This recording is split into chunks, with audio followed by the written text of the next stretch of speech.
wherever you occupy space, um, wherever you are spending your time, anyone that has a pulse and that has a heart, you are an artist, right? That is your stage.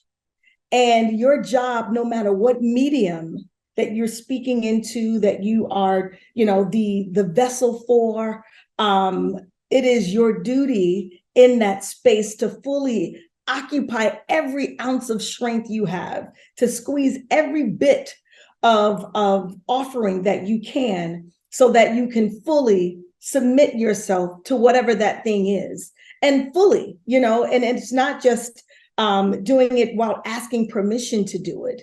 It is doing it knowing that no one can duplicate what you bring. I don't care if there are 1,000, tech people, 1,000 speakers, 1,000 nutritionists, whatever it is, they will never do it like you, right? Because their experiences don't mirror yours. And the more you can tell your story in such a compelling and explicit way, the less likely it will be hijacked.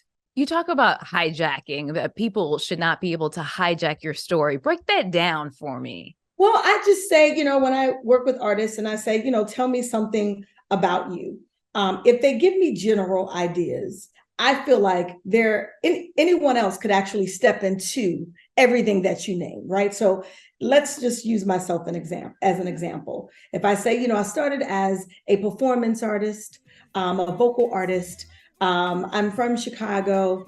And from there, I loved helping people with stage presence. I'm all about confidence. I'm all about empowering. That's great, right? A lot of times that's the cost of entry.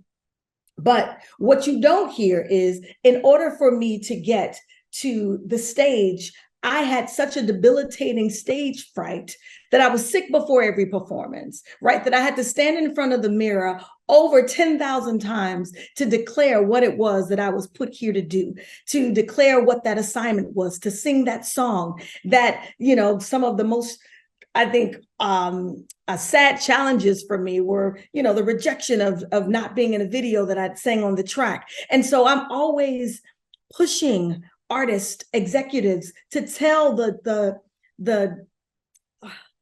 almost like the secondary pieces of your story, not just the top lines. Give me the bullet points, right? That no one else can step into, that no one else has lived nor experienced the way that you have. And so it's giving me all of that kind of underbelly stuff. How did you feel when you went through that? How did that trigger you to then say, you know what, I was meant for this? And whatever that next kind of that mission was for you, it's built on something. It didn't just happen. And so that is what I mean when I say, make sure I can't hijack your story. Give me more. Go deep. Where are those unhealed places, right? Because if they're unhealed and you have not reconciled them, nor embraced, or you're just not even aware of them, that leaves you open and susceptible to somebody coming and poking at it, and then you reacting as opposed to being proactive to all the things that make up who you are.